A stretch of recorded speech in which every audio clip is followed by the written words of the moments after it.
What is going on YouTube? This is John from No Huddle Fantasy Football, back at you with another video. Before I get into this, I am feeling a little bit under the weather, so if you hear sniffling or coughing or groans of agonizing pain, just know that it's from that. No need to be concerned. But in this video, we are going to be starting a new series, and I'm going to call it Patience or Panic. And essentially, we're just going to go over players that, are kind of in a gray zone right now. Whether or not we should hold on to them or, sell them for what we can get. Today, we are going to be starting with a wide receiver who I'm hopeful, he's not on my team, but I am hopeful that he could turn his career around because I don't think it's entirely on him. That's the problem with fantasy football and dynasty football, is because people that participate in this, if their rookie pick doesn't instantly produce veteran-like numbers, then they're disappointed and then they turn into haters against the guy. Some players obviously have patience in mind and realize that not everybody's going to be a generational prospect coming out and instantly transition to the NFL, but it's like they don't understand that college and the NFL are two different worlds. And so I bring this up because in today's episode we're going to be talking about Marvin Harrison Jr. and my opinion whether we should panic or be patient on him. So I'm going to pull up some highlights and we're going to get right into it. Fourth down, 49ers jump, and they get back. So they snap the ball, and what's Kyler Murray instantly do? He goes back as far as he can. Why? It's because he's short. He can't even see over his own offensive line. Now pair that with an offensive line that just lets blocks in, from the outside edge. It doesn't, help the equation at all. But had this been a Joe Burrow or, a Pat Mahomes or a Josh Allen, one of the elite quarterbacks, he could get here, recognize that the edge is collapsing in on him,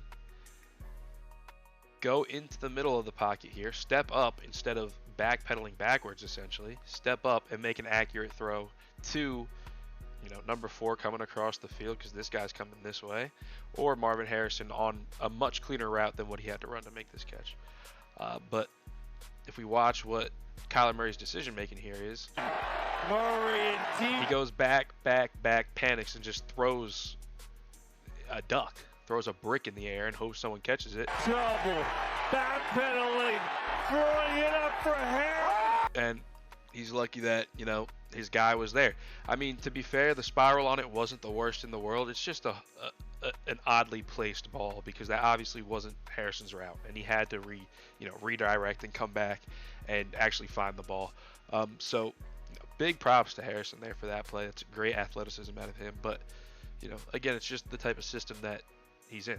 Like, this isn't a highlight by any means. It's a clutch play by him, but this isn't what you want to see in a highlight tape. Okay, Kyler Murray rolls this way. His eyes are in this area of the field, right? Double him, tight end. Who's coming over? This is Marvin Harrison right here. And as we'll see later in the play, I know we can't see defenders right here, but we're going to see how this play sets up. And just look at this. Looks like a good route to take, obviously, or not route to take, but this looks like a good pass to make right here. Right here. Catch him coming across, and he could get the yard after the catch. And granted, we can't see the defenders, but we're gonna watch it on the other angle, and I'm gonna explain why I don't like this play. Over. Now waits, starts to panic, doesn't know what to do, looks back to this side of the field, we take a peek, and now he gets his receiver. Okay, nice, fine. That's a fine play. That's positive yards. But then when we watch it from this angle, here's Harrison coming across the field. Go-to guy. This guy's back is turning to him. This guy's back is, he's too far away to make a play. You get him the ball right here, yard after the catch, right there. Even still, right in this area, you get him the ball quick here. A shorter guy. You got yard after the catch. But what does Kyler Murray do? Wait. starts panicking, starts scrambling, not sure what to do. Then he gets He the ball. really He's waiting. has lost Tackled him. vision. So yes, you get the first down. Yes, you get the positive yards, but you miss out on what made Marvin Harrison's game so great at Ohio State. You can't limit an all-around receiver to just catching the ball and getting tackled instantly. And he was clearly open multiple times throughout that play, to where if you give him the ball, he's going to take it and run. And you know, a good quarterback would make that pass, or make that decision to make the pass, you know, much quicker. First of all, why are half this guy's highlights having to be diving catches? Diving catches are great, but this is the type of targets he's getting. He's not getting these quality targets that you would get from, you know, a Josh Allen, right? Or a Joe Burrow. He's getting passes they have to dive for, and it's constant. Like, we see them a lot. Out there, and Harrison. Connor all over the backfield. They will bring pressure and get there. Murray. Okay, again, great catch. You know, talent is there. The drive to go out and make a play like that, to, you know, dive and make a catch, it's there. The heart is there. But the issue with this play is that you get Kyler Murray, who is inconsistent with his decision making. So what does he do here? Clearly, again, this is on the offensive line. Like, this guy comes in unblocked. Connor all over. Literally doesn't even get touched, right? What does Kyler Murray do? On, you know, 3 plays ago, we saw him sprint backwards. We saw him roll out of the pocket. This time, he stays there. As he can see the guy, you know, running into his face, and he decides just to throw a duck. They will bring Again, it's a decent spiral for, you know, a pass like that, but and get there. You don't want your wide receiver having to make plays like that. You want him to catch it in stride, get extra yards, and, you know, move the chains essentially. Another play I wanted to highlight was this one right here. Let me get to it. So overall, the outcome on this play, again, it's not bad, right? But there can be so much more, and that's really what I'm getting at here with Kyler Murray. Just watch him this entire play. Nice miss, you know. Oh, got rid of him. But for some reason decides to run. Like, what are you doing here? What is the purpose of this move? Got rid To stop of him, him. right? Like, you have him beat at the corner. Look at the angle he's taking. Got rid of him. Yes, this guy's here, but he was scared to get hit, right? So, whatever you want to say, he could have made this pass on the run to the sideline, right? Like we've seen, you know, multiple other quarterbacks do. But instead, he decides to step forward. This guy has a better shot at tackling him now, and shuffles to the sideline, right?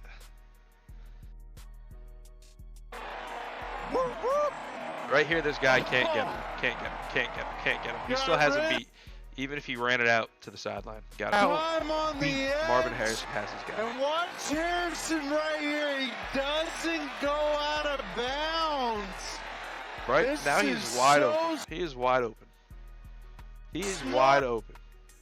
And this is why he's a great player. But what does Kyler Murray do? Game. He makes a complete underthrow. And he gets tackled. And watch Harrison right here. He doesn't go out of. Right? So here's what I was saying before. This guy's like, you know, 6 yards away. If Murray throws a ball out here, he gets 2 feet down and, you know, catches the ball, no problem. That's a first down, right? And he had that wide open instantly, right? So if he was a good quarterback, he wouldn't be panicking to continue to run and roll out and throw it. But Murray kind of capitalizes on his panicking, I guess you could say, and turned it into something that was better than what could have happened. Bounce. This. But now he is wide open. He is wide open. And so if we remember his position on the field, let's see where about he is. So right here.